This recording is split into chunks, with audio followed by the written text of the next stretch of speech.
Cái màu nước lên rất là đẹp luôn ha. Thơm lắm luôn á cả nhà. Trời ơi, đứng đây mới ngửi được cái mùi của nó thơm cỡ này.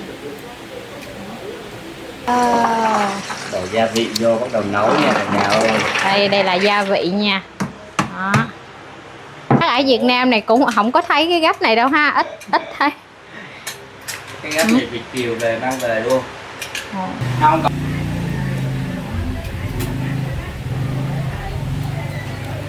Wow. Đây cả nhà ha, một thao. Giờ có cánh với lại gốc tư vịt.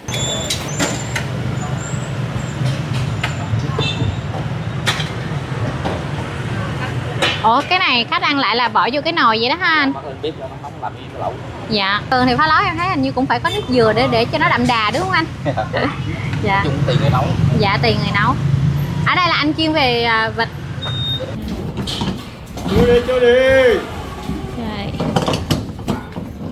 Cái này là anh ba đẩy đi ra ngoài chỗ bán nha. Tiền đi.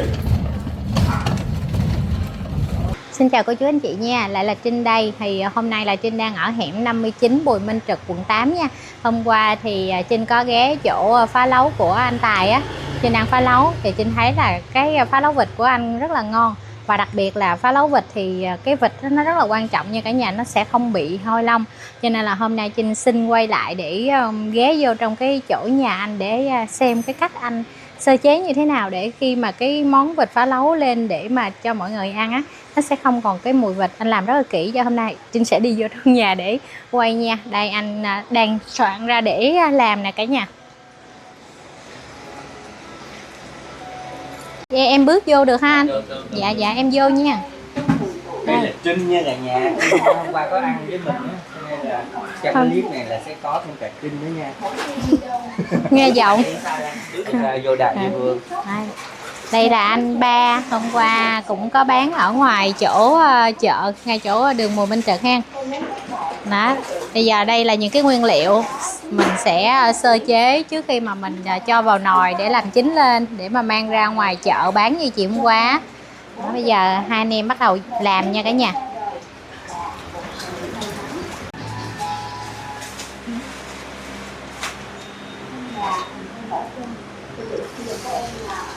Cái này là chân vịt đúng không anh ba? Là mình sẽ gọt sơ cái phần ở dưới hay là như thế? Làm cái móng với lại mấy cái này dơ phải cắt. Dạ. Cái nào có là mình phải cắt ra. Dạ. Cái này mình làm tay vậy thôi chứ mình đâu thể đeo bao tay để mình làm được đúng không anh? Dạ không. Đeo tay làm cũng được. Nó bị trơn đúng không anh? Dạ. Làm quen tay làm lẹo ha. Trơn vậy vuốt cái móng này. Dạ. Móng này vuốt không da. Ăn cũng được.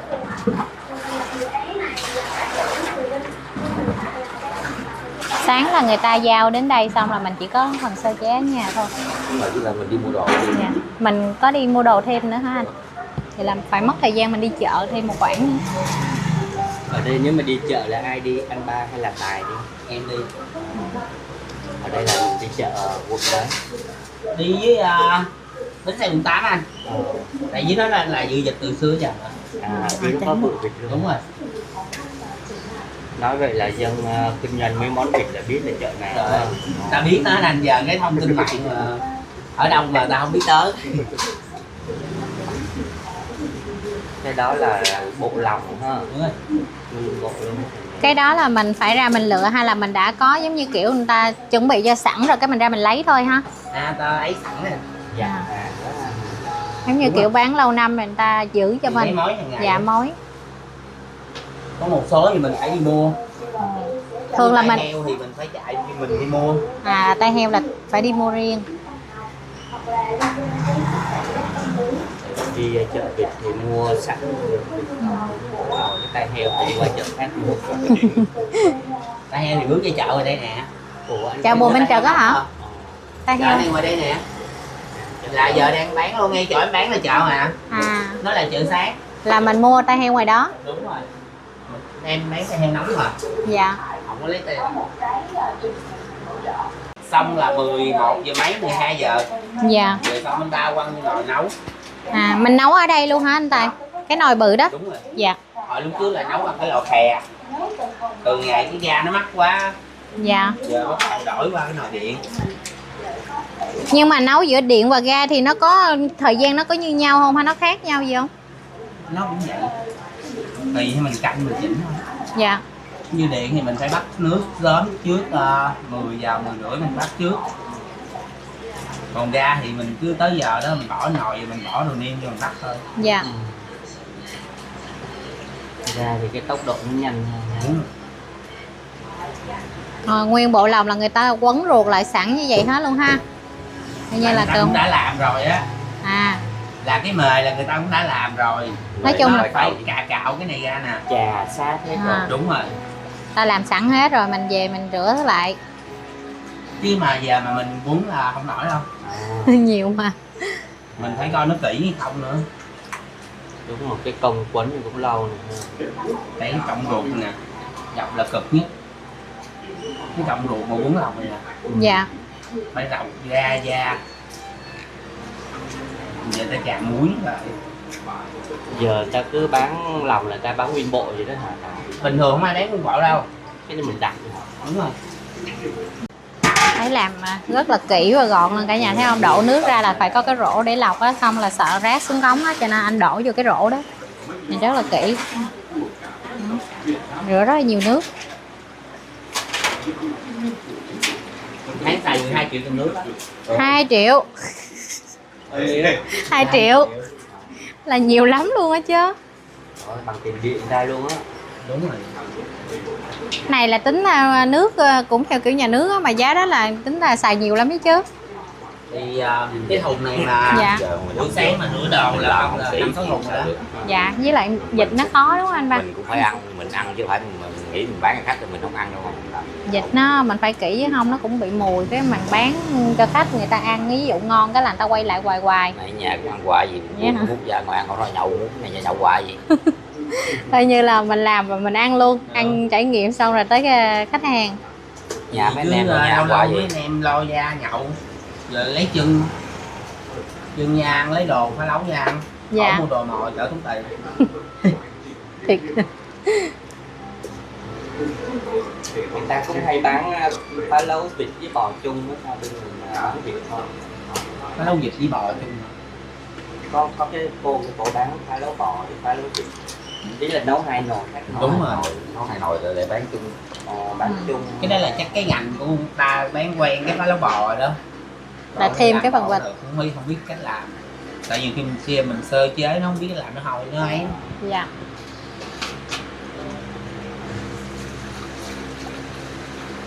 Nghề này học từ hàng cái giờ luôn.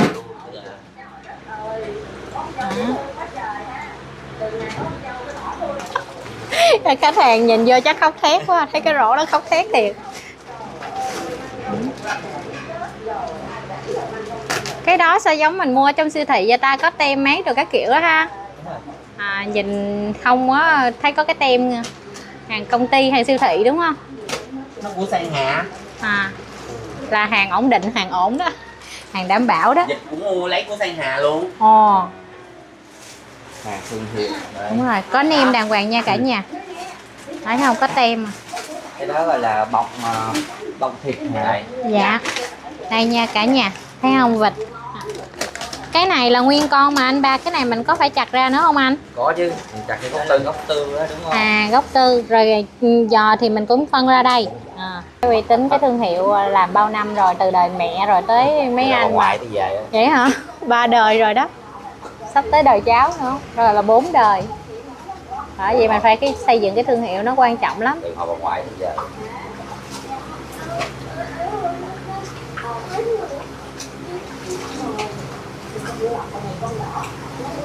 Là mình không chuyển thêm cái phá lấu bò. Nhắm cái nào Cái biết làm làm nổi làm. À, ý là mình không dám bon chiên thêm sợ. Làm bon chiên thêm á. Tại vì bò nó khó làm đó. Cái lỡ có gì cái là giờ mất luôn, mất khách luôn, phá lấu này luôn, chết luôn. Bởi vậy. Để lại cho em làm đó là phải đặt cái tâm mình vô đó làm hàng đầu. Dạ. Nhân ngon mình mới dám bán cho khách ăn, chứ bình thường không dám bán. Phá lấu bò sẽ phá luôn. Là bò luôn á. Phá bò luôn. Tại vì bò chắc em nghĩ cũng khó làm á, mấy cái nội tạng của bò nó cũng có mùi. Em lúc trước nó cũng có bán á, hàng nguyên á. Dạ. Lúc trước cũng có bán cỡ cả tháng à. bán phá lá bò đối diện ngay chỗ bán luôn mà bán không được. Không có duyên á, kiểu gia đình xưa giờ làm về vịt rồi giờ chuyển qua cái nó chưa có đủ duyên. Đó là anh ba anh đang chặt cái con vịt ra để chặt ra thành một gốc tư á cả nhà để bán. Hôm qua mình có ăn cái gốc tư thịt đó là nó sẽ có một gốc tư của con vịt này chặt ra như vậy á. Mà cái vịt này á nha là nghe anh Tài chia sẻ là lấy toàn là hàng của công ty thôi, nói chung là có kiểm định, có thông tin đầy đủ cho nên là cả nhà ăn á, thì mình cũng rất là an tâm nha, không có phải là lấy đại ở chỗ nào chỗ nọ để bán mà hàng của công ty. Một gốc tư mà cái con vịt Trinh thấy rõ ràng là thịt rất là nhiều luôn nha. Đấy. Nhìn nạt ghê luôn á. Bao nhiêu ký? 2,7 8. Một con vịt là 2,7 2,8 kg nha. Nhỏ là nấu nó bị xương không à. Nấu lên nó teo lại. Nó teo lại á. Đó, cái này là ruột vịt nha cả nhà. Đó, bà chị đã làm sẵn rồi, bây giờ đem ra đây để cho anh Tài anh rửa lại. Đó là làm nè.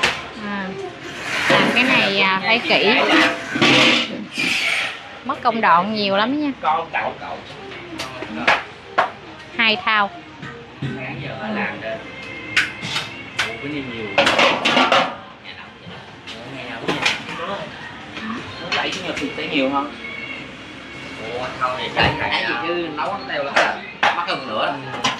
30 kg nấu ra còn 15 kg nữa. 30 kg ruột nha cả nhà, mà nấu ra còn có 15 kg thôi. Là nó teo lại á. Mắc nữa. Ai lấy cái nồi 10 lít á. Lấy nước đi.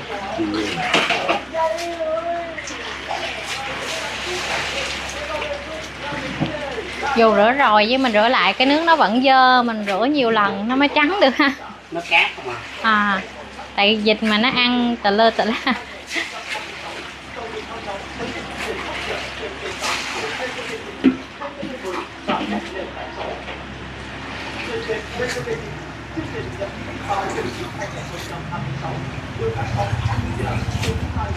Cái này là cũng đã rửa 1-2 nước rồi đó cả nhà. Cái này là anh Tài rửa lại nữa. Nói chung là rửa nhiều lần lắm, đến khi nào mà nó sạch rồi thì thôi mới bắt lên trên bếp nấu.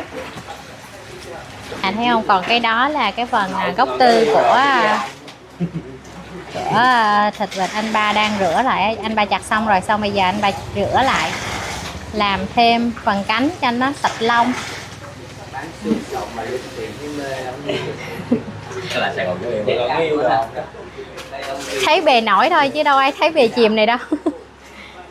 Bề nổi thì hả, lắm tiền. Mà ai ngờ đâu phía sau Gì đó. làm thấy thời gian nghỉ luôn á trời. Thật ra là có mua được nhà đúng không? Cười hì hì là đồng ý đó. Bây giờ cái vụ khớp đó thấy không?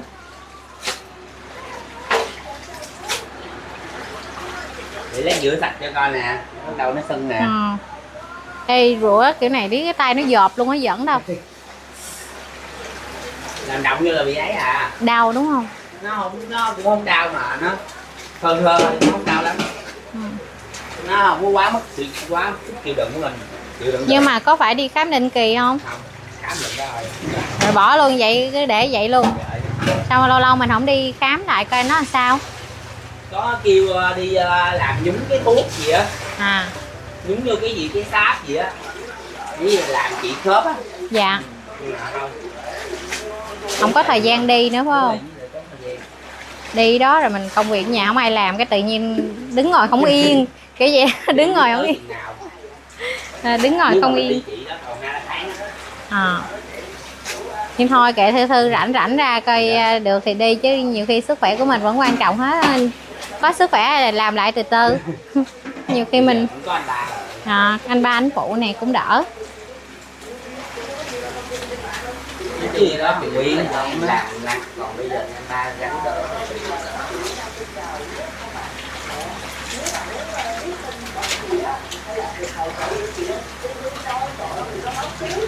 Cả nhà thấy không, nãy giờ là rửa 4-5 thao chồng ra đây rồi. Ở ngoài xe này 1 thao nữa. Còn cái này là huyết nè. Huyết là ngâm vô đây. Huyết nước nó bắt buộc phải ngâm vô nước để cho nó không bị khô hả? Bị teo. nó không bị khô đó. Đúng rồi. Thì chị ăn miếng huyết nó mới mềm được đúng không?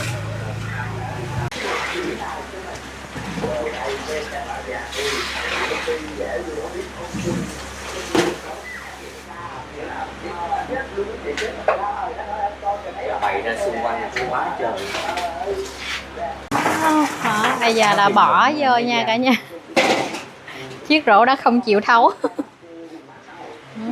Quá trời cái rổ. Anh cho nó vô nồi rồi nha cả nhà. Đấy, vô. Cái nồi này là khoảng bao nhiêu lít ta? 100 lít. Nồi này nấu cái gì với cái gì anh ba? Chung nấu hết mấy này luôn này, nhưng mà chia hai nồi nấu ngọt. Cứ đầy là mình qua nồi khác. Đầy xong để cái nồi nó chín bắt đầu nấu cái kia. Mình không có giống như kiểu cái nào chín trước chín sau không? Hả? Phải nấu 2 lần chứ một lần Ờ. không đủ. Tưởng là có 2 nồi nấu song song một lần. Hai nồi thì cái điện chịu nổi, nó nhảy CP hoài. Điện chịu không nổi, quá tải. Ồ vậy hả? À cái CP nó bị dập xuống. Đúng rồi. Cúp nó cúp luôn. Coi như là điện cũng không chịu nổi. Nó chạy dưới cái nồi nó chạy điện. Đúng dữ rồi. ha. Vậy là tốn điện dữ lắm á. Tải luôn á. Ồ, phải chất vậy luôn ha. Bởi vậy hàng gì là phải nấu 2 lần. Lần 1 là mấy giờ vớt ba? Chứ mình canh nấu sớm như giờ này rồi, gần 12 giờ đó. 15 phút đến 12 giờ hả? 2 giờ, 2 giờ chắc cỡ 1 giờ á. 1 giờ vớt mẹ đầu. 1 giờ. Tại này bắt lửa, bắt lên sớm. Bắt lên trước làm cái nhiệt độ nó mới đủ nhiệt độ. Rồi hai anh bà chất rất là ngăn nắp luôn á cả nhà. Cái nồi này nồi nước sôi nữa mà. Đúng rồi, nó có nhiệt độ. Chứ còn bắt từ đầu nó Bắt từ đầu nó lâu lắm, bắt từ đầu nó tới 2 tiếng nó mới 2 tiếng hơn. Rồi nè, coi anh bà chất cái nồi nè. Nhìn đã hang, gòn, đều ghê. Ý là mình không thể đổ vô một lúc mà mình phải chất như vậy ha anh cho nó đẹp hay là sao? đổ được, nhưng mà có cái là mình đổ như vậy thì nó chán chỗ quá, mình nấu 2 nồi nó không hết đồ. À, mình sắp xếp lại cho nó gọn lại Vậy là đặng. mình nấu được 2 nồi vừa hết đồ. Nói chung là bán lâu năm rồi có kinh nghiệm biết là nhiêu đây là cân ra bao nhiêu kiểu vậy. Đấy. Không, anh xếp gọn nha. Bây giờ tới gốc tư ha. Cái nãy là cái bọng đúng không anh? Dạ. Cái này là gốc tư nha cả nhà, gốc tư thịt.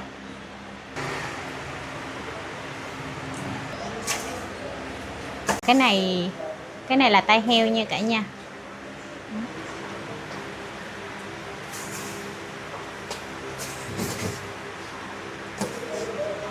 Coi như cánh là công đoạn cuối cùng nha.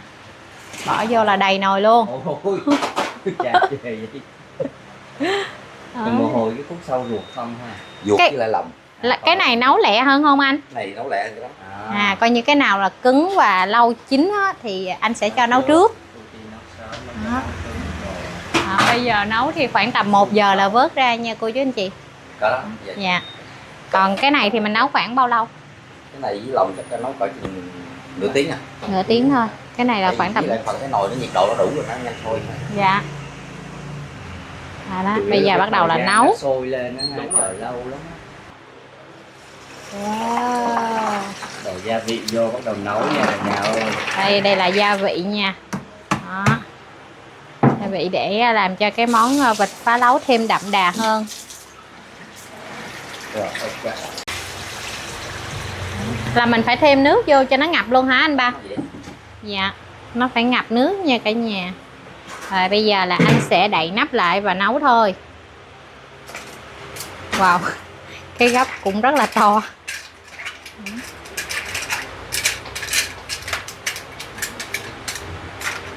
Gấp đó là được cô bên Mỹ tặng đó. Ồ. Cái gấp đó hả? Chắc ở Việt Nam này cũng không có thấy cái gấp này đâu ha. Ít thấy. Cái gấp này Việt kiều về mang về luôn. Không có bệnh á, cô coi rồi cô thấy bị đau tay á. Là cô Rồi tặng. bắt đầu cô đi liên lạc, cô tặng cho đâu mấy cái gấp á. Ồ, thấy thương không? Gấp trợ lực cái. Dạ rồi, anh đậy lại đi anh. Rồi, bây giờ sẽ chờ cho nó nấu chín nha cả nhà, khoảng 1 tiếng nữa. Giờ tay anh đau. Cái gấp được tặng. có lò xo trong. Ui, Hiện đại quá, hiện đại quá. Được 2 cái 3 cái gì luôn nè, em thấy đây 2 3 cái rồi. Ủa cho mấy cái 4 5 cái. Rồi thấy thương không? hiện đại quá. Phải gắp từng miếng một. Đó, khói bốc lên mà cái mùi thơm lắm luôn á cả nhà ơi.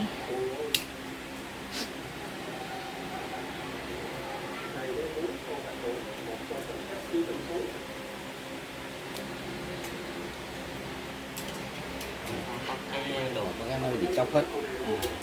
Trầy da. Bị trầy da hả anh? Cắn cái giờ chứ mình phải lên luộc thì không sao. À. Phần cánh nó thơm ha, mùi bao nhiêu gia vị tất cả anh, nhưng mà có cái mùi ngũ vị hương không?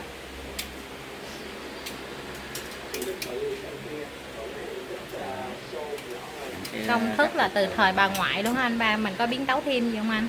Dạ. À, từ thời bà ngoại. Cái màu nước lên rất là đẹp luôn ha, thơm lắm luôn á cả nhà. Trời ơi, đứng đây mới ngửi được cái mùi của nó thơm cỡ này. Vớt xong rồi mình để nguội rồi mình mới chất ra một cái, hay là mình đem cái này ra gì luôn anh? Cái này không đổi cho thao.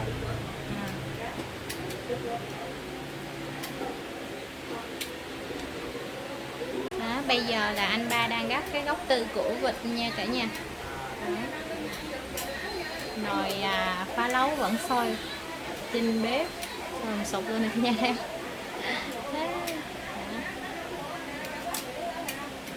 Những cái đùi căng mọng.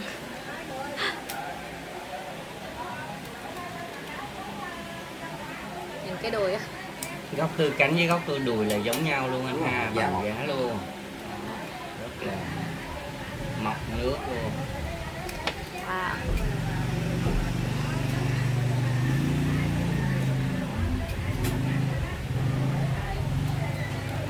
Wow.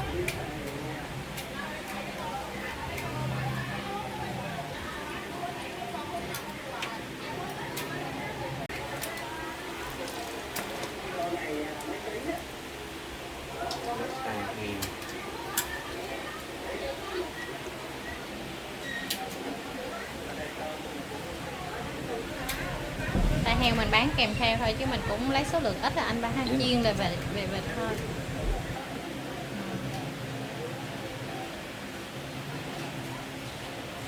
Cái gì cái con với chương trình Vậy là cái gốc tư là xong rồi ha anh, lấy ra hết rồi đó hả anh? Từ rồi xong. Dạ, đây cả nhà ha, một thao. Giờ có cánh với lại gốc tư vịt, rồi có cả tai heo luôn nha. Nóng á, nhìn vẫn còn quá trời.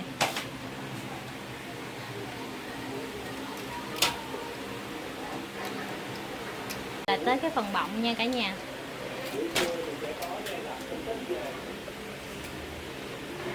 bông bây giờ bán bao nhiêu anh? Bông này là bông nạc là 20. Bọng nạc là 20 một cái. Còn bông xương là 10.000, bông một giá mà. Không là xuống. Đường này không bán bọc xương đó ha. Lúc này ít, tại rồi nó hút đó. Không có.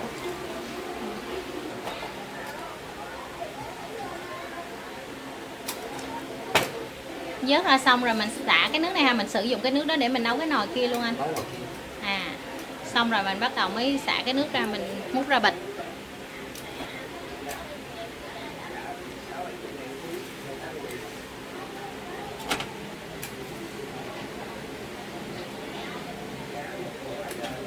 Nên là xài cái đó được. Tới cái bọng này không sợ chắc Wow. nha.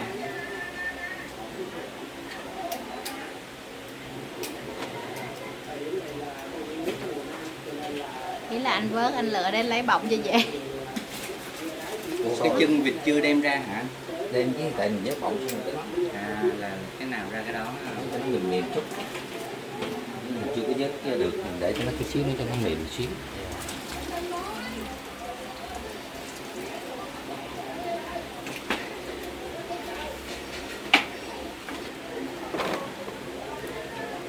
Cái này là chân vịt nha cả nhà.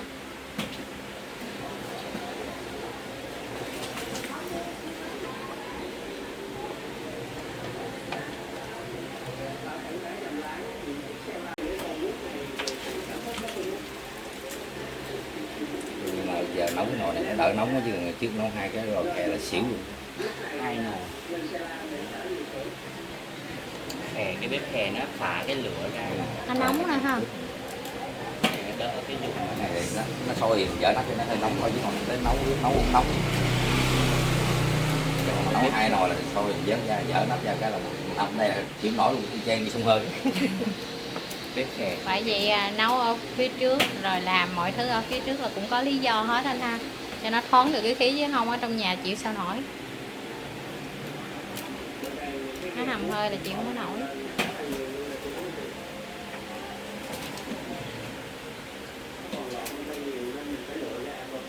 Lòng với lại bột lòng Coi với như rượu. là vớt cái này ra xong rồi hen. Bây giờ sẽ làm mẻ thứ hai. Con mình đang xoay sợi với Tài ngủ hả? Em trai đi ngủ. Rồi, anh ba đảm đang quá.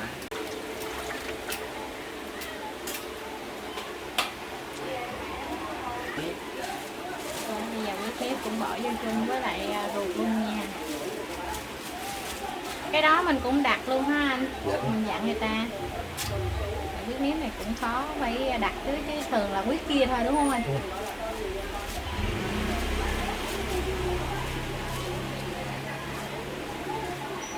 Sao cái màu nó vậy ta? Do cái màu huyết đó hả? Cái huyết nó tính lại nó sẽ vậy đó anh. Anh tự màu của nếp Cái nếp ấy, hả? nếp than.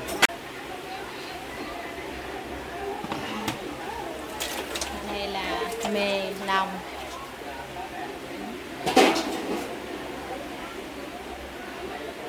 Ba 30 phút nữa mới được vớt cái phần này ra. Rồi chắc 30 phút nữa mình quay lại, mình quay cảnh ảnh là vớt ra và dọn ra chỗ bán nha cả nhà. Cái này là đợi nó chín xong là khoảng tầm 2 giờ đến 2 rưỡi là anh sẽ dọn ra ngoài chỗ bán đúng không anh? Dạ. Là đã ra được một cái thành phẩm gọi là phá lấu vịt. Đây em ba vớt ra cái bộ đồ lòng này nè, với lại huyết này đã chín rồi.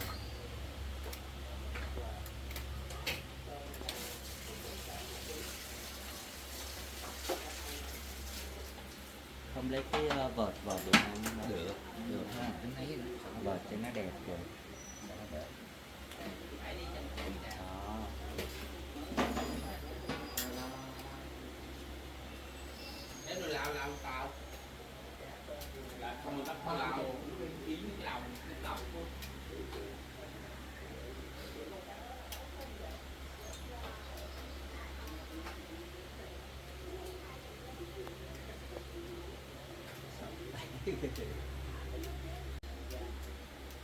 Nó vừa có gan, vừa có mề, có tim không anh ba? Đúng rồi, nguyên bộ. Nguyên bộ ha, có tim luôn. Gan tim mày. Gan tim là nó luộc quấn quanh.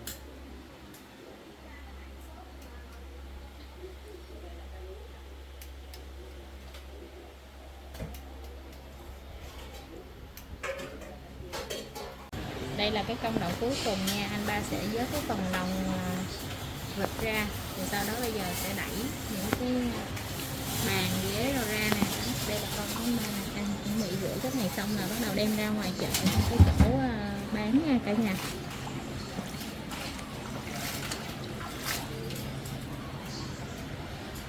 Bữa nay cái thao để này giúp dục lấy hả? Đây nè.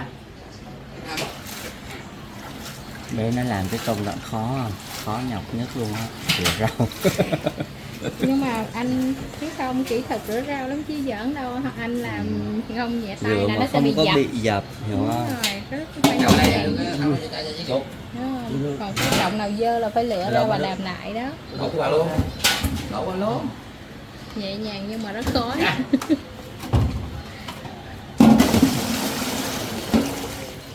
Không, người ta giúp dục. À, cái thau đó là để đựng đồ ăn. Thau này để rửa. Cái này là hành lá nha. Rửa cái kia này ra chỗ bán.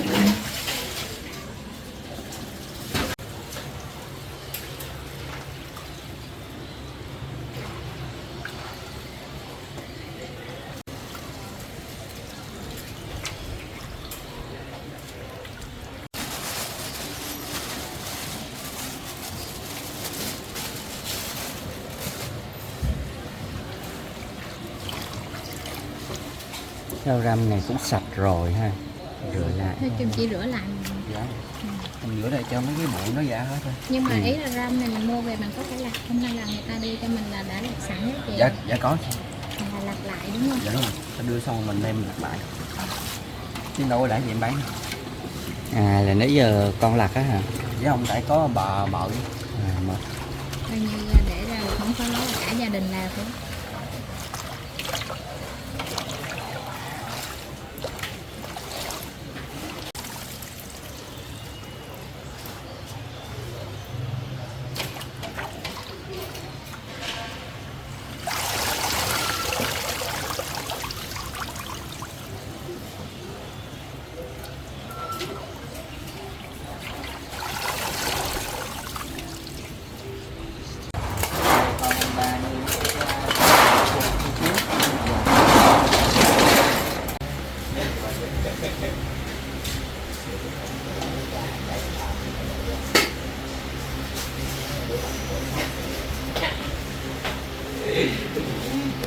cứng rồi.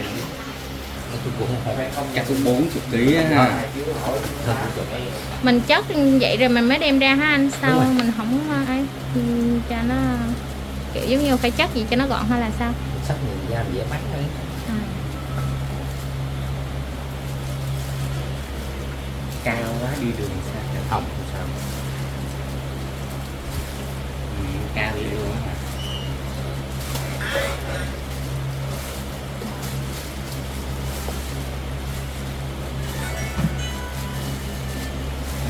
Chất cao quá rồi.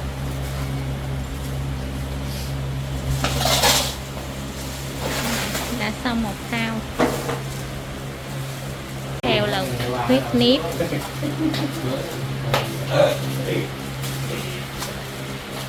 Ê, mém thôi mày, mém thôi.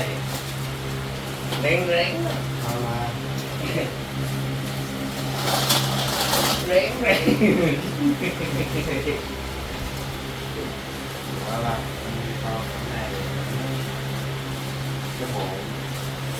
Như bông hoa luôn. Hoa hồng luôn mấy chuyện. Còn nóng này. Mới vớt cho nó. Đeo 2-3 lớp bao tay.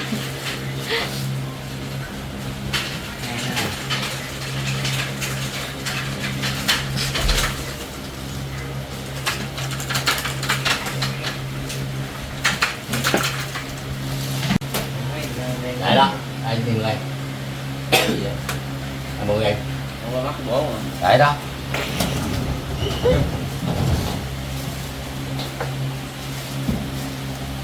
Đang còn nấu.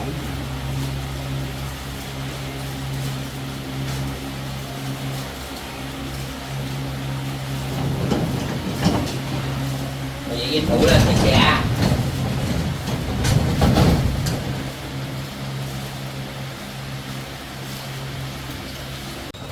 Bây giờ sẽ cho lên trên xe để đẩy ra ngoài chỗ bán này.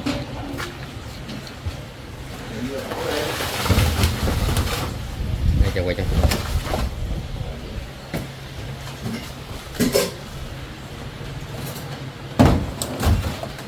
Đấy. Đó.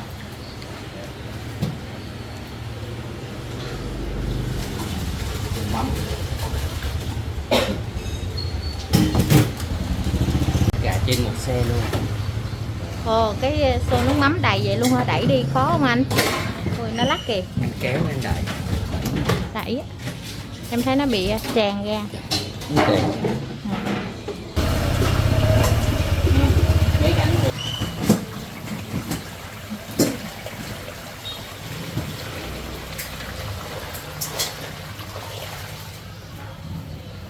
Thơm ra mặt rồi.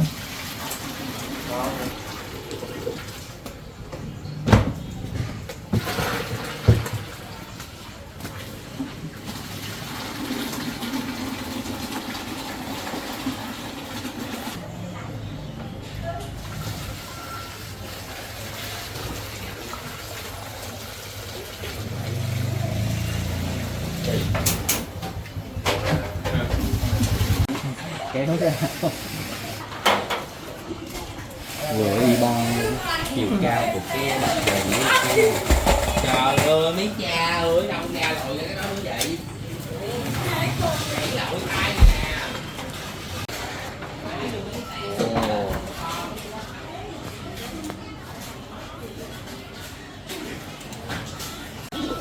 Đó, ra này phải có một cái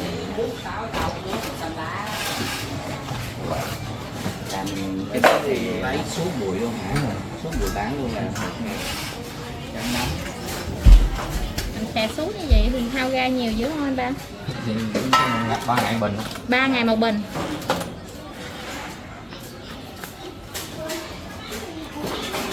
Cái nồi á, má. Hai xe đẩy luôn nha cả nhà, một xe thì đẩy ga với lại nồi nước có nấu, còn kia là Chứ sao lấy hưu đó? thùng thùng này thùng đá gì á. rau xanh.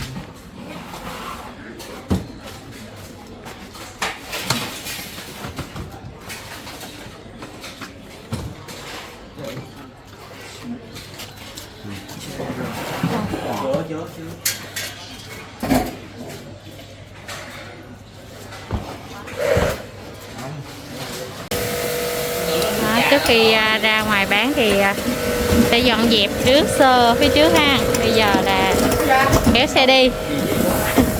Bây giờ kéo đi ha. Đấy. Có khó đẩy không? Thấy nước nó đổ ra này, nước này nước gì mà xanh?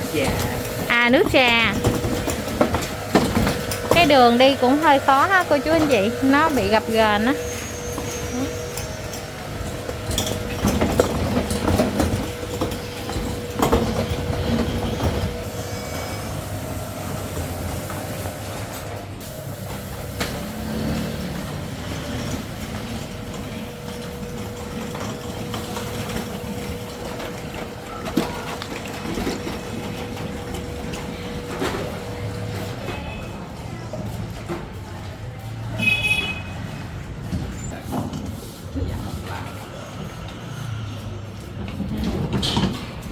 Cho đi. Rồi. Cái này là anh ba đẩy đi ra ngoài chỗ bán nha. Mấy ba đi. Tiền đi, tiền đi. Khó đẩy dữ không anh ba? Nó có lắc.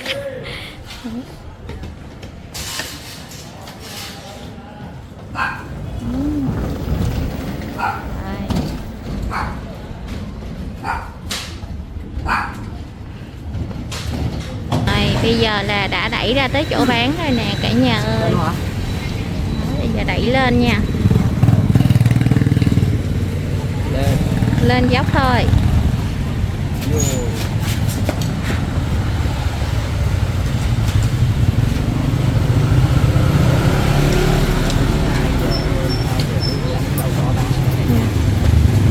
Bây giờ là tầm hơn 2 giờ rồi cả nhà, chắc khoảng ra đây giờ chuẩn bị thêm khoảng 5-10 phút nữa là bày ra bán.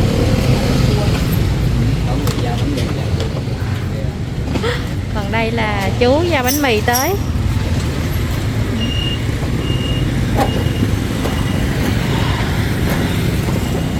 Ba chai. Nhưng mà đừng có lấy nước cam. Ba chai. Nhỏ gì cũng được á. Lấy cây Tam Giang. No orange. Đâu? Đâu? Tam Giang. Kê bàn để cho nó chắc chắn rằng trước khi bày ra bán. Quá là công phu ha. Quay được cả nhà thấy là được nói được cái món phá lấu vịt mà thu hút khách cuối giờ thì quá là nhiều công phu luôn. Soạn bếp nốt rồi ha. Đầy đủ hết. Cái màu thịt vịt lên nó vàng ươm luôn. Nhìn cái màu rất là đẹp á.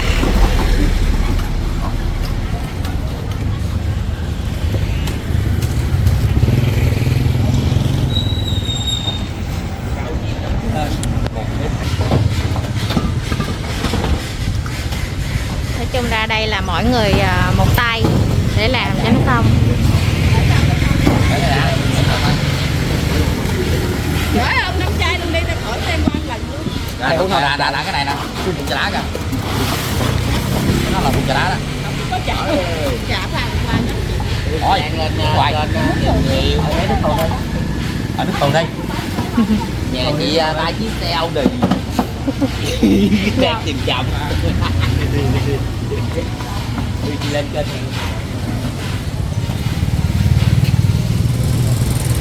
chiếc xe đâu ơi.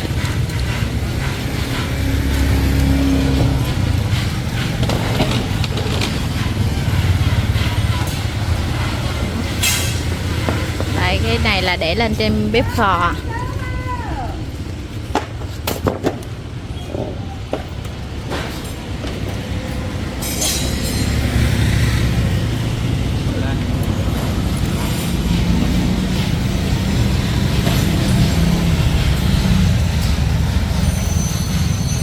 Rồi đậu hết nước rau rồi khúc bạch. Pizza. Ui. Đó.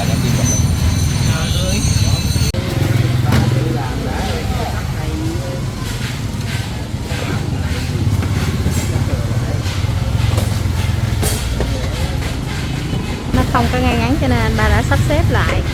Đó, bây giờ là bắt đầu có khách luôn rồi nè cô chú anh chị. Vừa mới dọn ra luôn là đã có khách tới.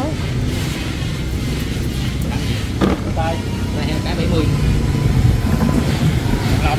Lọc 21 ngàn bộ của Hùng. Cái 70 hả? Dạ. Lấy cái tay đi. Rồi, một tay heo gì nấu rượu. Hết rồi. Đó. Hết rồi. Dạ, cái đấy gì bà? Rồi nha cả nhà, vậy là coi như anh ba đã bắt đầu một buổi bán phá lấu chiều hôm nay ha. Đó.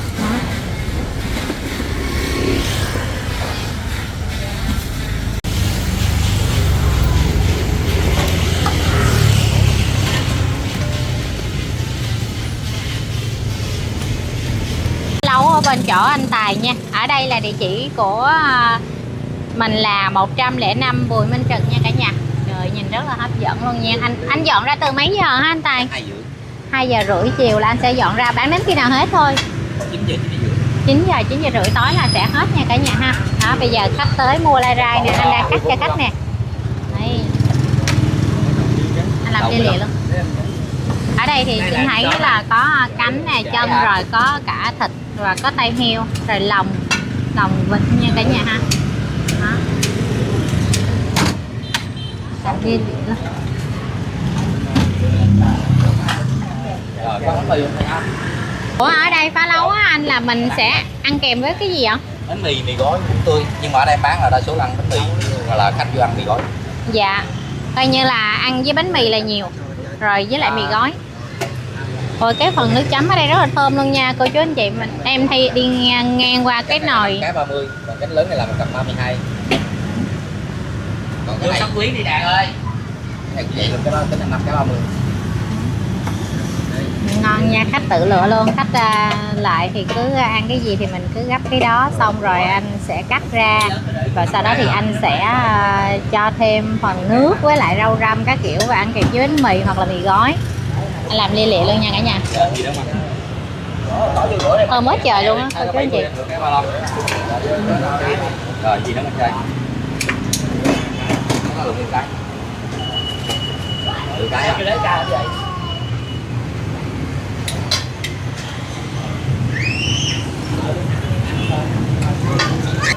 Mình ăn bánh mì không anh?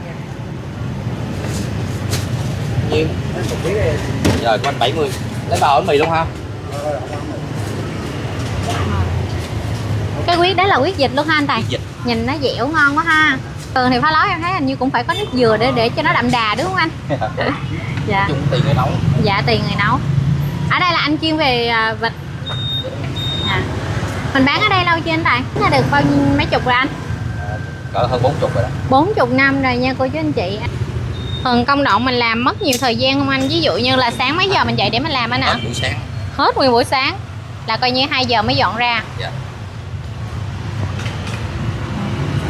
Cái ruột vịt mình làm có tiền công không vậy? Có chứ, dù vịt họ làm không kỹ là ăn sao được, nó ăn hôi này với lại phần ở trong cát rồi không sao ăn được. Dạ. Cái này là anh đã dập da hết, còn không dập da là trong cát, còn cái này dập da xong rồi phải cạo. Nhưng mà để mua được cái này, Dạ. để mua được cái này nhiều thì chắc mình phải đặt hàng người ta mối đúng không anh? Chứ cái này đâu phải là dễ đi ra chợ làm gì có liền những cái này. Này mối ngày nào thêm lỡ. Dạ.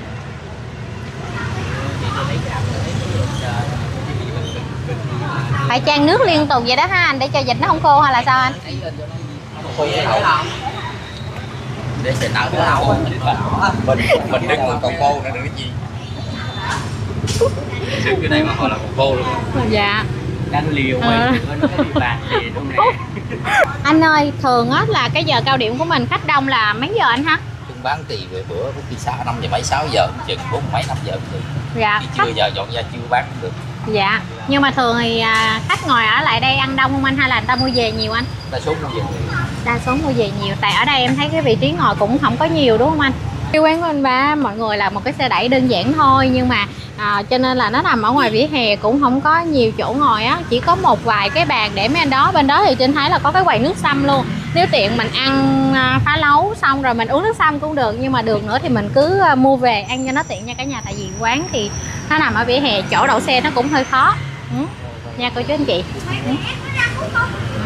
Ở đây Trinh thấy là cái huyết nếp này nè rất là ngon, ít khi thấy lắm nha. Giống như cháo vịt miền Tây cũng vậy, cũng ít có chỗ bán huyết nếp này lắm, tại vì huyết nếp này là nó ngon mà nó đặc trưng của người miền Tây á.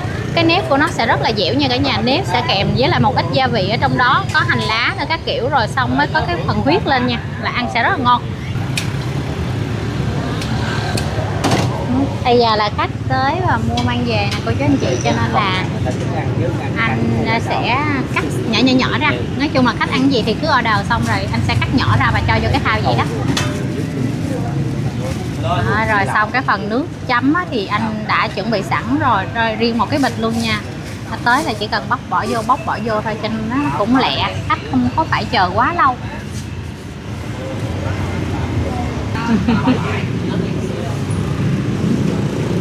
Nhờ tới ai mà thích ăn phá lấu thì cứ tới chỗ anh Tài Nhân ê hề luôn, muốn ăn món gì có đó. Nói chung là ở đây chuyên về vịt, lòng, mề, rồi cổ, rồi mình vịt, các kiểu cánh, chân rồi đầy đủ hết nha cả nhà. Thích ăn gì ăn.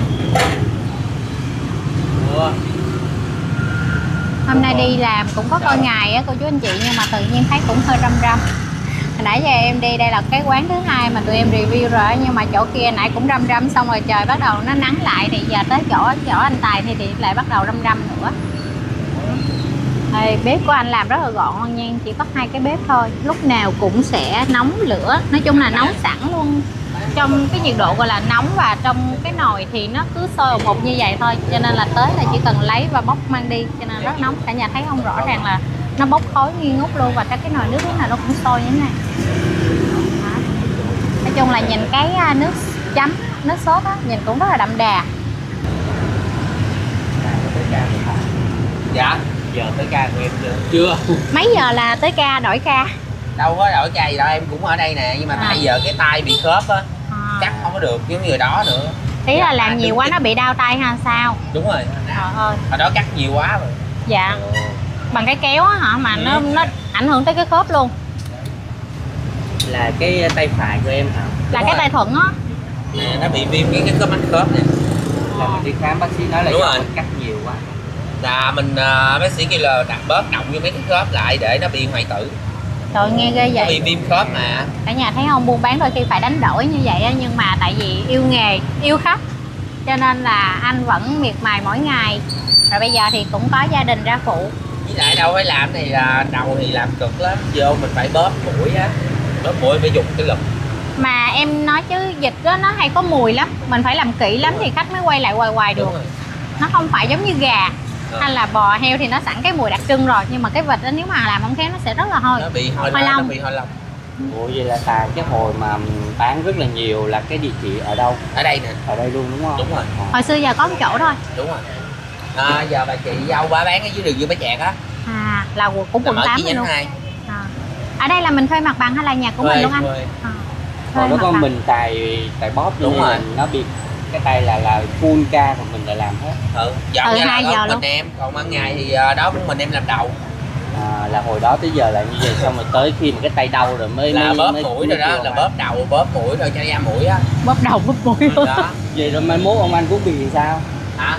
Thì bây giờ cũng bóp rồi ít lại. Chứ không phải như ngày xưa cái lương quá nhiều. Quá nhiều.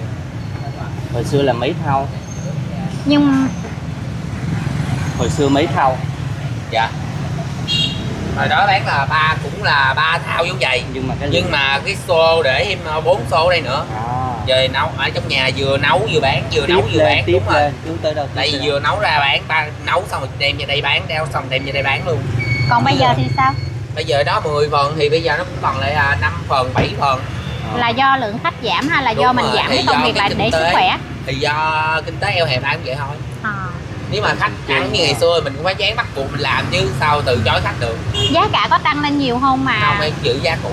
Thường thì giá như thế nào để khách người ta mua cho nó ý là giá mình bán sao á, mình có thể nói trên cái Đầu cổ thì em bán 15, cái giống như là 15 nè. Mình quay này được không ta? cứ nói đi, đúng không? thôi đại cái này thôi. Thì cái này ngắn á, thì đầu 10 ngắn thì 15, còn dài thì 20. Còn cái gốc tư thịt này thì 65.000. Tai heo thì 70. Có cái nhỏ hơn là bán 60. Còn lòng thì hiện bộ 21. Còn cái khung xương thịt này nè là 20. Quyết thì 5.000 miếng. Quyết là quyết dịch luôn, mình Đúng đem rồi, về quyết mình dịch. tự Dịch. làm.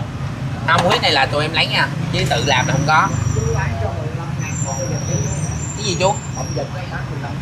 Bữa nay có bọng thịt nha. Nói chung món này Cắt nữa kìa. Lâu lâu nhấp nhấp thì được. nói chung bán dễ chịu quá, khách đòi ăn gì cũng được ha, dễ chịu. Bán mình phải chịu khách. Đúng rồi. Thôi một thời huy hoàng là cái tay là Đó, mai hy mốt sinh nó một có cái tay. phục hồi không bác sĩ nói. Nếu bớt động lại á, bớt động vô, tại vì mình đạp động nhiều quá nó bị khớp, nó bị ấy, những chất nhờn á, nó bị thiếu chất nhờn nên nó ấy.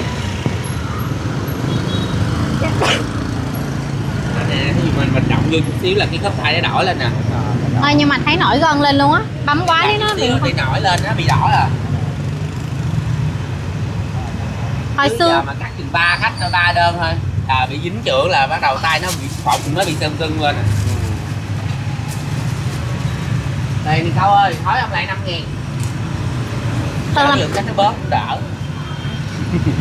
Tính là chặt á, mà anh ta nó thôi chặt lỡ chặt vô cái ngón tay và bỏ bà sụp chết nữa. ăn kèo món tay khuyến mãi cho khách một cái món tay. Khách tới là cảm thấy đất. Thường một phần như vậy là mình có tặng bánh mì rồi thêm hay là bánh mì mình phải mua riêng? Bánh mì riêng. Tại vì ở trên cái menu là mình đã ghi giá sẵn hết rồi, có niêm yết giá sẵn ở trên menu hết rồi, còn bánh mì thì riêng. Nhưng mà cái nghề này hồi xưa là gia đình mình có ai làm không hay là anh Tài nghĩ ra đầu tiên luôn? Má làm. Là coi như đời má làm được bao năm rồi mà tới anh Tài? Nếu mà má bán là lâu lắm rồi. Dạ. Nay bọng thịt nha chú. Bọng xương cái này hết. Dạ. Đây ở trong quán bây giờ coi như là gia đình làm cho nên là đây là cháu, nghe anh Tài nói là cháu là con của anh ba, là cái anh nãy mà trên phỏng vấn đầu tiên á, còn anh nãy giờ mình nói chuyện là anh Tài. Đó, anh Tài là mặc áo thun đen nha. Còn này là cháu, cũng ra phụ luôn trong gia đình đó. Tại anh Tài ảnh làm quá, bây giờ tay của ảnh là coi như bị khớp rồi, cho nên là giờ người nhà cứ ra thay phiên nhau phụ để cho nó đỡ cái việc. Tại vì phần vịt này nè cả nhà làm phải rất là kỹ, cho nên là cái khâu sơ chế không đã mất nhiều thời gian, rồi ra đây làm thêm những cái khoản này nữa nó mất nhiều thời gian lắm cả nhà. Cho nên là lúc ra lúc còn ấy là nó cuốn là giống vậy. Nè thấy nó tròn không? Đúng rồi, ruột vịt nó xoăn. Đúng rồi. Nè tụi em phải dọc ra từng cọng giống vậy. Còn cái này là tụi em phải cạo ra cho nó hết cái trắng cái nhớt luôn. Cái đó có phải là cuốn mề không ta? Đúng rồi. Cái đó ngon lắm á. Thì đó. Nó giòn giòn. Là làm cực lắm á. Là phải ngồi cạo mấy cái nhớt từng cọng ra. Mình phải chà muối vệ sinh rồi các kiểu. Đúng rồi. Còn một cái. Hôm nay nãy giờ thấy khách tới mua bọng nhiều ha. Kiểu bị hết bọng hay sao mình không lấy nhiều vậy ta? Dạ. Chợ nó không có bọng. Nó lúc này dựa nó dịch mắc quá, lò ta cũng bớt xẻ. Giành giật nhau bọng. Giờ là không có cảnh giành giật rồi, chứ đó là có, hồi đó đời má bán thì có. Giờ nói chung là mình giảm hơn má, nhưng mà cũng vẫn giữ cái nghề. Không, em bán là hơn má thì hơn má luôn. Đó. Tại giờ mà nhờ cái mạng xã hội với lại nhờ mấy cô chú anh chị đồ ủng hộ mình cũng ấy. Hình như là Tài là nội cùng lúc với Cathy á, đúng không? Nói chuyện có duyên quá mà hỏi sao khách không thương. Nói chuyện quá trời duyên mà. Hồi đó là Cathy nè, Tài với lại Phú Phương là một ba. Là lên một thời. sau này có thêm ti thi rồi. Tây thi rồi ti thi. Nếu mà tính ra em bán được này là lên YouTube bán được thì cũng 7-8 năm rồi. Chỉ là trước cách thi luôn. Thôi mình cũng sẽ bị áp lực, giống như kiểu mình lên mạng thì người ta sẽ soi rất là nhiều, cho nên mình cũng sẽ kỹ trong cái vấn đề mà mình làm mấy cái nguyên liệu. Thì em cũng vẫn cho vô, giống như là mấy đợt trước mấy anh YouTube giờ vô nhà quay cái khâu mà chế biến thì tụi em cũng vẫn cho tụi em làm trước nhà mà đâu phải làm ở trong sao giấu giếm gì đâu. Vậy hôm nào Ngồi cho ở trước cửa nhà quay làm luôn mà. Đây luôn. Không, ngồi trong nhà vậy hôm nào cho mình vô mình quay cứ một vô bữa nha. thoải mái. Tại vì tụi em ngồi ở trước cửa nhà làm luôn, là không có làm giấu giếm ở đâu trong nhà chứ dưới sao gì hết trơn. Ý là trong nhà không có chỗ hay sao mình phải làm phía trước? Không, tại ở ngoài trước mình có sàn nước á, mình đổ nó ra ngoài trước cho nó thoáng, Cho là nó thoáng. mình làm nó đâu có bị mình làm đâu có để cho nó dơ hay mình làm quá chút cái gì đâu đó đâu phải sợ. Một lần làm vậy là mấy người? Mình cứ làm thôi. Dạ, đúng Mình- rồi. Thì mình làm theo cái tâm mình thôi. Như em nghĩ là mình bán á, thì mình làm khách ăn cũng giống như mình ăn, mình kỹ là ngại. Đúng rồi. Đó cho nên là Trinh nãy Trinh có nói đó, bữa nào qua một bữa nha. Buổi sáng anh sáng là từ 10 giờ đến 10 giờ 10 rưỡi qua là cho em chuẩn bị. Sáng mai qua đi chị. Quay thêm Em Trinh làm liền á. Thì cứ qua bình thường thôi. Vô trong địa chỉ 56 sàn 29 Của Bùi Minh Trực mình luôn. Đúng rồi chị. Đó ngay nhà thuốc đông như thế đó. Mình quẹo trái vô. Mình quẹo vô đó xong rồi chạy khoảng chừng 50 m. Nhìn vô có đường hẻm vừa phải. Nhìn như là thấy cái xe phá lấu dịch đậu ngoài trước cửa nhà liền. nói luôn. Là cái xe này. Cách thương hiệu luôn. Có nhiều khách lợ ở đây tụi em chưa dọn ra thì khách cũng chạy vô nhà mua. Ý là làm không kịp đem ra. Đúng rồi. Chứ nhiều khi khách ở xa tới á, 1 giờ khách lại. Dạ. Giờ tụi em cứ ra gọi, giờ sau tụi em dẫn vô nhà mua luôn. Có bao giờ mà khách đặt cái số lượng lớn để mà cho công ty ăn hay là đi cho người ta hay là đặt quán đám hay gì không? Cũng có. Lâu lâu thỉnh thoảng thôi. Thường thì đặt số lượng là bao nhiêu có nhớ không? Có đợt cái anh đó đặt đồ cho lên bàn đám cưới á là 10 phần. Một phần đặc biệt thì một phần thập cẩm đặc biệt chứ đó mà 10 phần. Anh nói là lên bàn tiền đám cưới. Rồi vậy mình chuẩn bị cũng y chang vậy thôi rồi Thì mình cắt em nhỏ cũng ra. bán giống như là mình bán hóa đơn vậy thôi. Dạ. Lớn là 5 cái 80. Quán anh Tài nè, ngày xưa là một thời cũng là hot từ lúc mà Cát Thi nè, Vũ Thu Phương, Cá Viên Chiên á, là bộ ba đó cô chú anh chị. Mà bây giờ thì khách giảm hơn nhiều, chắc là một phần do kinh tế với lại người ta cũng lâu lâu cũng ăn giống như kiểu hồi xưa thì đông là do Hiếu Kỳ mới ra cả nhà. Bây giờ thì nó vắng hơn một xíu nhưng mà vẫn ổn, nói chung là vẫn có một cái lượng khách ổn định. Tại vì ăn lâu năm thì người ta cũng sẽ kiểu đồ ăn mà hôm nay không ăn thì ngày mai cũng sẽ ăn thôi, người ta cũng sẽ ghé lại để ăn ủng hộ nha cả nhà. Đây là anh ba của anh Tài, nãy giờ đâu biết đâu, Trinh tưởng đâu là anh Tài không vô nói chuyện một lèo luôn, cuối cùng phát hiện ra đó là anh ba của anh Tài. Anh Tài là đứng bên kia nha.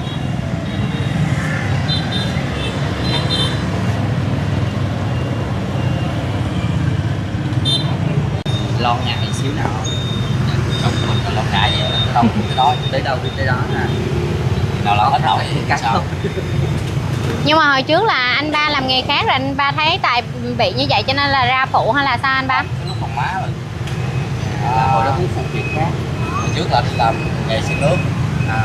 Thì thấy má bán ngày là má làm về cái nghề về phụ bà già. Bà già tới nay luôn bây giờ. Sau này mấy đứa nhỏ nó nói nghề luôn hả anh ba? Thấy nãy giờ là thấy nó chạy nó làm cũng được lắm rồi đó. Dạ nói chung tới đâu tới đó tới đâu. Nhưng mà mấy bé nhà mình nó chịu làm không? Nãy thấy con của anh ba nó cũng là Con trai á. đó là con của anh ba. Ba có con mấy đứa. Còn hàng lớn nữa, hàng lớn đi nghĩa vụ.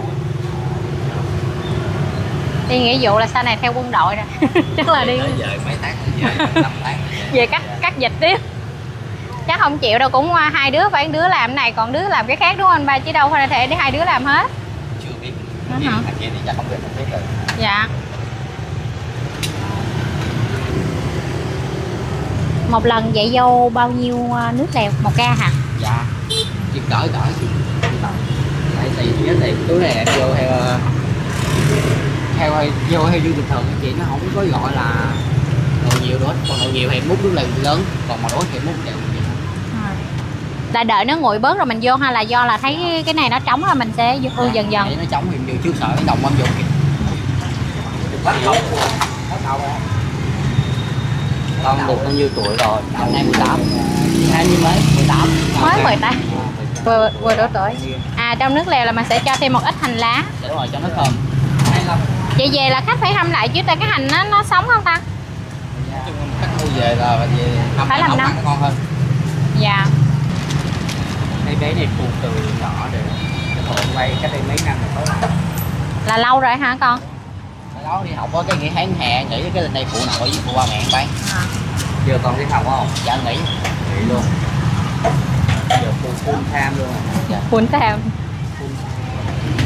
Cái nồi nước lèo chấm này rất là chất lượng nha, nhìn nó đậm màu lắm nha. Là sẽ kèm thêm một bịch nước mắm.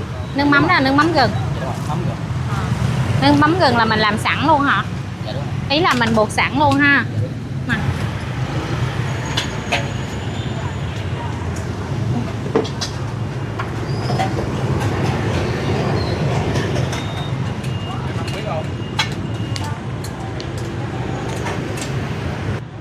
Cả nhà ơi, cái menu á Trinh thấy cũng đây. Cái phần đặc biệt đó là Trinh thấy 179.000 nè. Phần này là coi như có đủ hết luôn á, cánh giò rồi bọng rồi thịt rồi có cả đầu cổ các kiểu đầy đủ, hang lòng rồi luôn ha, là 179.000.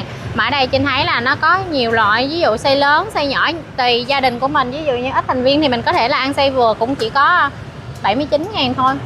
Đó, còn xay nhỏ thì cũng chỉ có 59.000, còn bán theo kiểu đầu cổ các kiểu nha. Nó tính theo giá cả nhà, nhưng mà nói chung là Trinh thấy giá nó cũng ổn. Mà ở đây là Trinh thấy có số điện thoại, là Trinh nghĩ là chắc cũng là khách quen á, ví dụ cần á thì cũng có thể là gọi cho anh. Đó, hồi nãy có nghe anh Tài chia sẻ ví dụ mà khách ở xa đến mua mà không có kịp đem ra ngoài đây thì có thể là vô trong nhà luôn. Địa chỉ thì Trinh sẽ note trong cái clip hồi nãy Trinh cũng có nói voi, hình như là 59 xẹt mấy đó, là nó nằm cũng cách cái chỗ bán cũng mấy căn thôi, là có cái hẻm nhỏ đi vô nha cả nhà ha. Đó, nói chung là lúc nào cái bếp cũng nghi ngút khói như thế này nha cả nhà. Và cái menu thì thấy giá nó cũng hợp lý nha. Và ở đây có nước sâm nữa, mình ngồi ăn lại cũng tiện đó, có nước sâm uống luôn.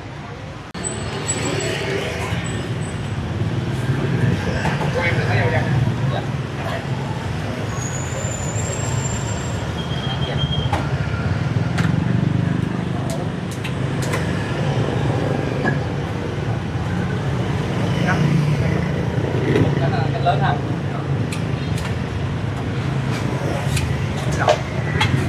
Còn nó mới bộ anh. Cho thêm miếng ốc nha.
em ơi.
Ăn bè em.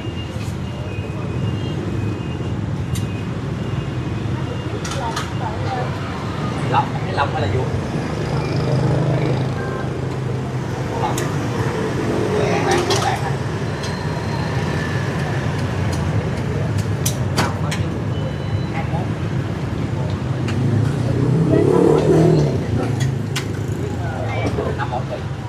Với lại thêm một cái gốc tư. Sao không? Sao không?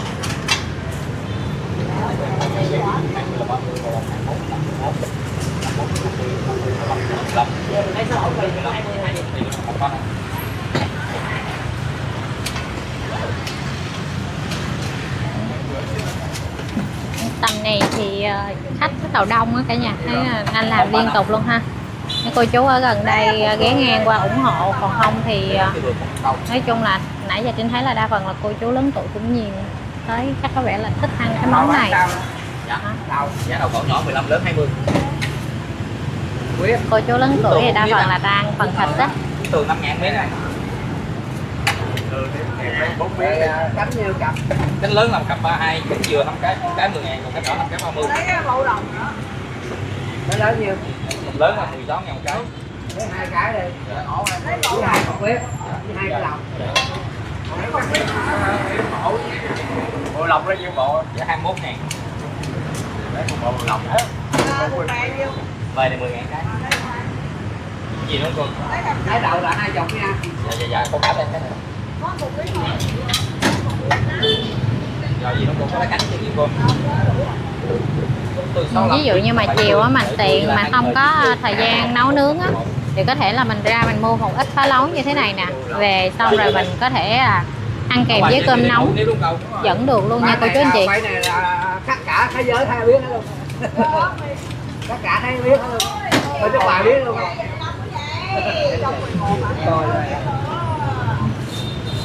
Cái đăng lên là rồi bảo vệ 16 cái đăng lên rồi. 20 câu vô bình câu. Chú là một bộ lẩu. Món này không phải chỉ riêng ăn bánh mì hay ăn mì gói mà mình ăn cơm vẫn được nha cô chú anh chị. Rồi, hai lạng của chú gì nữa không chú? Ở đây cho tôi trước đây nè. Chú 61.000. Khách tới mua quyết không luôn vậy hả anh bà? Cho chị một cái đầu đi. Thích ăn quyết. Đây. Bạn phải lấy cái đầu 20 với cái bộ lòng 20 luôn đây. Rồi. Lấy chút. 61. Ai mua đi, mua một chục. Ngay rồi. Ra là bỏ qua đâu quyết cho em. Anh ba sắp làm không kịp rồi, tại khách bây giờ đứng chợ rồi. Chú lấy cái đầu 20. Đó. Một bộ lòng. Với 2 cục huyết. Cho cái cánh xong trước về đây Biết cánh 20 quyết. Dạ dạ. đi cánh luôn. Cánh chưa lấy cánh lớn cánh nhỏ. Dạ. Trời ơi món Cây kéo đó thấy vậy thôi chứ cắt nó đau tay lắm á cả nhà, nó phải dùng lực, nói chung là nó cứng lắm, tại xương mà xương cổ nó cũng cứng á cả nhà, bởi vì cắt lâu ngày thì cái tay của mình nó sẽ bị, giống như là nãy là anh Tài nói là bị khớp là đúng á. Mình cắt lâu ngày cái gân của mình nó cũng sẽ bị nổi lên nha, nó sẽ rất là đau chứ không phải là đơn giản đâu cả nhà. Đó, không? Vậy là cắt bập mà cái lúc ít khách thì không nói, lúc đông khách là làm liên tục luôn, là cái tay mình nó sẽ không ngưng luôn, sẽ rất là đau không. Đó, cắt kiểu đó liên tục luôn. Lát làm cho mấy bạn ba phận nha. nói cho chị đi một cái cánh đi rồi cho chị Làm liên tục luôn. không nhiêu tiền cả luôn à. Một con một cánh 25. Đó là chị một tiền. Còn chị Buổi chiều 25 là con gái là 25 chiều luôn. Khách ở vòng vòng ở đây tới cũng nhiều, mà khách nghe từ xa đến cũng có luôn nha cô chú anh chị, như kiểu được lên mạng xã hội rồi mà, cho nên là người ta biết đến cũng nhiều. Em quyết với lòng 300. Quyết vượt 30 anh ơi, quyết về 25 em nha.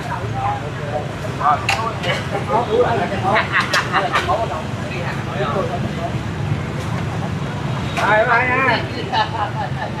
Chúc ngon miệng nha anh. 30. Lấy gì?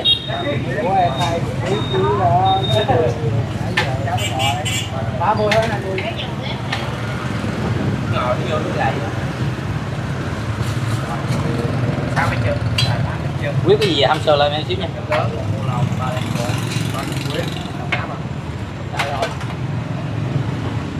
Tám cặp chân. Bước dưới đây là bước trên nó mở quá. 8 cặp chân. Một cặp cánh lớn, một mua lòng 30 quyết, 3 lan cuộn.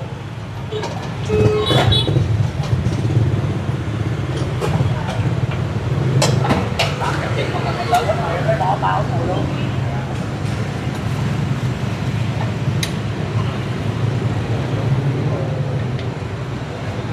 Thì 7 giờ 8 giờ 9 giờ chừng. lâu quá mới đi ghé luôn. Đi du lịch. Tính tiền này 8 giờ du lịch 8 giờ là 7 8 6 56 giờ trong cánh lớn 32 6 58 88 10 88 dưới đây 3 ngàn dùng 118 333. Anh tính tiền như thần đồng luôn á cô chú anh chị, không rất là lẹ, nhảy nhảy số. Bán quen là lâu năm rồi cả nhà ơi, cho nên là tính rất là lẹ. Sợ lộn tiền của đắt thôi chứ không lộn tiền mình không sợ. Tính là lộn. Quen rồi đúng không anh? Mình nhấn giá. 2-3 ngàn thôi là cái tính lợi xỉ. Sao là lộn của mình 2-3 ngàn, sao lộn cái 2-3 ngàn mà không về cái tính lợi thì chắc không là vàng bắt cánh. Bữa sau bù lại cho cái cánh.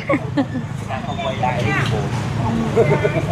Là thua luôn, là mất luôn cách. Là chấp nhận tính sai mình lỗ thì luôn là lỡ tính lợi cái tiền mình đó, ví dụ 150 thì mình tính khách 140 là mình không có tính lợi.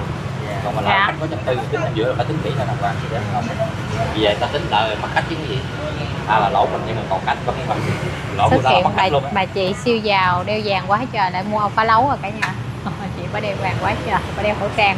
Chị như là hoài à. Khách quen hả anh? Chỉ sợ xuất hiện chỉ đeo khẩu trang nhưng mà nhìn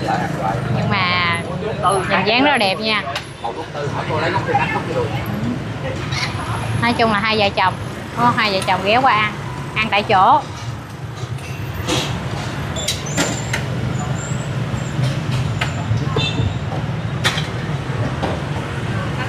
Ủa cái này khách ăn lại là bỏ vô cái nồi vậy đó ha anh?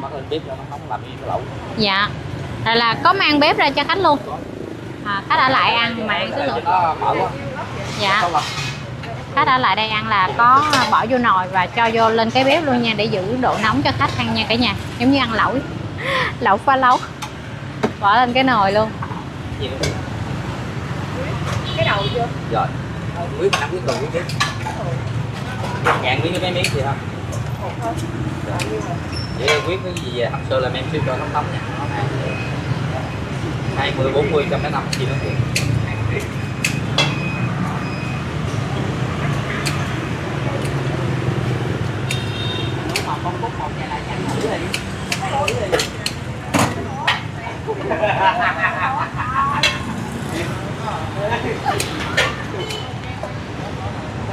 Anh đọc hoài đưa tới nước tâm chưa có lượng chết nước tâm không đúng nha.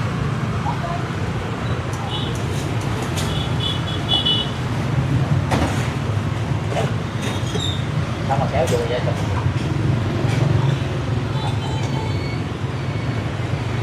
Mình phải ghi hết rồi nha bạn.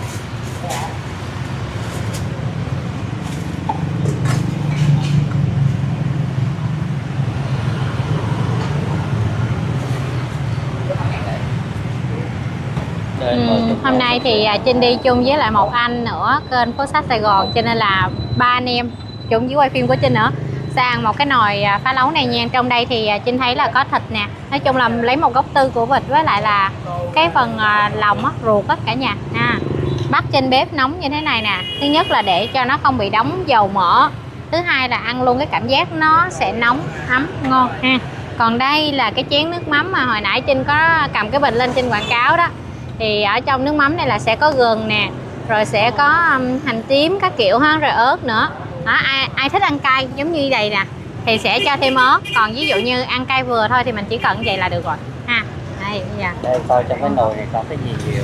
đây để lấy cái giá đi, cái giá múc nha, Trinh sẽ múc lên. Ở trên là sẽ có rau răm với lại hành lá. Bây giờ Trinh sẽ cho rau răm với hành lá qua một bên đi để Trinh cho mọi người xem ở bên trong nha. Nè, rất là nhiều cái phần lòng luôn nha. Cái này nó nằm ngay khúc ruột á. Đấy, nhìn ngon lắm nha. Ruột nè, nói là làm rất là kỳ công mới được như vậy. Còn cái bên là gốc tư vịt thì sẽ có những miếng thịt vịt. Đây, thịt nạc luôn nha cả nhà. Ý hình như là Trinh thấy có cánh ở đó cả nhà. Anh có cho thêm cánh. Đây nè, có cánh nè. Đây, cái bếp nó hơi chinh nữa nè nha. Cái bàn nó hơi chinh, thông cảm nha cô chú anh chị. Đây, cánh. Ồ, bây giờ múc sâu xuống nha, coi nó sẽ như thế nào. Đây nè, wow, bốc khói luôn. Rồi, ok. Rồi bây giờ Trinh sẽ mời cả nhà cùng ăn với Trinh nha. Đấy, cả nhà ơi, bây giờ Trinh với lại anh Phố Sách Sài Gòn sẽ mời cả nhà ăn phá lấu với bánh mì nha, phá lấu vịt nha. Ok, mời em. Dạ em mời anh. Lâu lắm mới được. Nhưng mà hơi bất tiện ở quán, nhưng mà không có cái gì để được bánh mì. Anh Tài ảnh lu bu quá, thông cảm đi, thông cảm đi nha cả nhà. Nhưng mà được cái ghi lại là có khăn giấy ướt để cho mọi người lau tay khi ăn nè, và có luôn cả cái khăn giấy khô, nó bị trịch với đây rồi. Đó. Rồi bây giờ mình ăn đi. Quá là nó nhào lên người em á. Rồi. Ăn luôn bánh mì chưa? Chị tôi lên. Cho em nửa đi. Chắc là phải múc ra. Chắc mình phải ăn cái nước lèo trước. Múc ra. Nước lèo với ruột đi ha. Dạ. Anh lấy trước đi em. Anh lấy cái chén để anh múc cho. Mình chấm bánh mì với lại mình ăn từ cái ruột. Thì cái gì? Đó, cái ruột. Rồi. Đây nha cả nhà. Đầu tiên là cái mùi á là nó thơm cái mùi của dĩ hương nhiều và nó không có nặng cái mùi vịt lắm nha. Bây giờ Trinh sẽ Hương ơi, cái mặt anh có trong mấy hình như vậy? Lần đầu ngồi ăn hai người đó cả nhà. thông cảm nha cô chú Mai anh mốt chị. nếu mà cả nhà coi, nếu mà mai mốt tụi mình kết hợp nhiều thì có thể là sẽ gặp lại Trinh tại lần. Rồi bây giờ Trinh sẽ ăn nha. Trinh mời cô chú anh chị ăn cùng với Trinh luôn. Này. Ngọt thơm dừa ha. Nước dừa đúng không? Hồi nãy cũng đoán là sẽ làm nước dừa, không có bị nặng cái mùi vịt anh ha. Thơm Thường béo. á, thường là nếu mà làm vịt mà không kỹ á là nó sẽ bị nặng cái mùi lông á. Nhưng mà ở đây thì Trinh ăn Trinh thấy là nó không có nghe cái mùi lắm. Ngon, béo nha cả nhà. Mùi Nước vừa thơm ăn. đúng không? Ê, nó ngọt dịu ha. Không quá bị gắt giống như là quá ngọt á anh. Ngọt dịu. Rồi bây giờ ăn cái ruột nha. Chấm với lại nước mắm gừng. Cái nước mắm này á là có hành nè, hành tím, gừng với lại ớt. Nước mắm này ngon nha cả nhà. Thơm.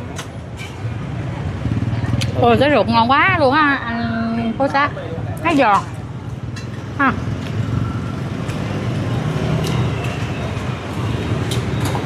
Ngon quá. Ngon. Ôi cái nước chấm nó cũng ngon lắm luôn á. Cái hành nó không quá bị hăng. Nói chung là thường á hành nếu mà cắt mà làm không kỹ là nó cũng bị hăng cái mùi hành đó, nhưng mà cái nước chấm thì nó không hề bị hăng cái mùi hành luôn nha. Nhưng mà đúng là phải ăn trên bếp nóng như thế này, tại vì thịt vịt á đôi khi nó sẽ bị mỡ á, cho nên là cái này về cô chú anh chị mà có mua về nhà mình cũng phải hâm nóng lên như vậy ăn nó mới ngon, chứ mà lười lười một xíu chỉ là đổ ra và ăn là nó sẽ không ngon nha cả nhà. Dạ con không có chơi rồi, cảm ơn ạ. Sao anh ăn anh thấy sao? Ok mà đúng không? Đặc biệt ha. Chắc là mình ăn nóng á, cho nên là nó gọi là không có gì để chê hết. Nhưng mà cho cũng nhiều nước chấm ra anh ha. Ví dụ như thế này mình ăn bánh mì mà không thì mà ăn với mì tôm cũng ok. Thực ra xưa giờ anh đâu có ăn ruột vịt nhiều đó, lòng với ruột ấy mình cũng hơi ngại. Dạ. Vì cái phần nội tạng á, mình sẽ thích ăn cái thịt nà, cái phần má của vịt đó, má đùi á. thì cái nội tạng này á, mà làm thì phải kỹ á, hoặc là nó sẽ có mùi liền luôn. Nhưng mà ở đây là làm ăn em thấy ok nè. Ở gần em là chắc là em sẽ qua để ủng hộ thường xuyên, nhưng mà ở Phú Quý Thủ Đức cho nên là chắc lâu lâu mới ghé qua được. Đây xem phần nặng nhất đây nè. Cảm ơn quá trời. Thế rồi Anh múc cho xương không rồi sao?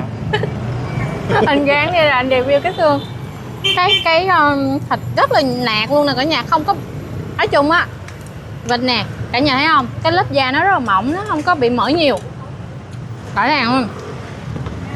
Cắt miếng to nha chứ không phải mỏng đâu, mà để nát thịt cái miếng nó là to luôn. Đây Trinh sẽ review thịt đi, anh review xương cho. Rồi bây giờ Trinh sẽ ăn cái phần thịt.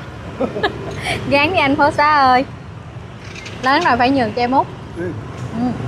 Thơm lên á, cái thịt nó thơm á, Mềm vừa phải, còn độ dai không gọi là quá mềm, kiểu giống như là nhai vô là tan chảy ở trong miệng không có nha, cái này vẫn còn độ dai.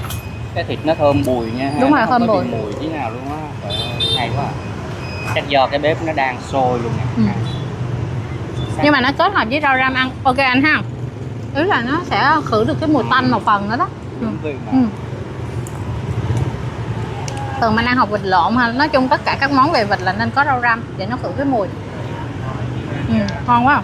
Nhiều rồi và thấy cái ruột vịt nè ha, với lại cái thịt vịt nó đều thơm và cái độ ngọt của nó ngọt tự nhiên, ngọt nước dừa á cả nhà, chứ ngọt vịt nữa, thơm. Rồi ở đây á, ngồi lại ăn mình có thể uống thêm sâm, ở đây anh Tài có bán sâm luôn.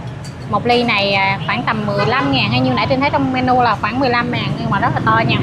Nhưng mà uống khuyến khích là uống nước chanh như thế này nè, đặng cho nó có vị chua, mình kìm lại cái độ béo của vịt là hợp lý. Chung ruột vịt nó Ngon á nha, nó có cái độ giòn nha, sần sật á. Ồ, Không đang ăn cái này đúng rồi, ăn nó giòn. Giờ là Trinh dùng đũa luôn nha cả nhà. Rồi ăn bánh mì no luôn. nói chung chiều á, người ăn một phần vậy là ok nè. Chiều mà ví dụ như cô chú anh chị mà giống như kiểu bữa nào mình bận việc quá, mình không có thời gian để nấu nướng, Trinh nghĩ là mua một phần này nè, về cả gia đình ăn cùng với cơm nóng cũng ngon đó anh Phật. Đúng không? Mình ăn cơm cũng được chứ đâu phải nhất thiết là ăn bánh mì hay là mì gói đâu. Okay, em nghĩ là ăn cơm cũng ok. Một cái phần đồ ăn, thức ăn. Dạ đúng rồi, là ăn như vậy là ok ha. Nhưng mà chấm như vậy vẫn ngon nhất nè. Đậm nước. Rồi cái ruột nó ngon lắm nha cả nhà, nó giòn sần sật, giống như là anh có Tá nói rồi, giòn sần sật. Cho nhiều nước lắm cho nên là ăn tha hồ mà ăn luôn. Chấm là coi như bánh mì đẫm lệ nước, ngập luôn á. Anh chấm cả nhà thấy không, anh chấm ngập nước luôn á, nhưng mà nước trong nồi rất là nhiều nha. Rồi thôi, nói chung là bây giờ là Trinh với lại anh Phố Xá sẽ cố gắng để ăn hết cái nồi này nha, rồi một xíu nữa sẽ tính tiền. Và cảm ơn cả nhà đã dành thời gian xem cái clip này nha cả nhà ơi. Vậy là Trinh với lại anh Phố Xá cùng với bạn quay phim đã ăn hết cái nồi phá lấu rồi nè, tổng thiệt hại là 101. Nói chung là giá cả rất là hợp lý nha. Còn bây giờ thì chắc là Trinh cũng xin chào cả nhà để mà hẹn qua những cái clip sau. Cả nhà có tiện đường thì đi qua cái khúc này để ủng hộ anh Tài nha. Nãy nói là 105 Bùi Minh Trực nha, phường 5 quận 8. Bye bye.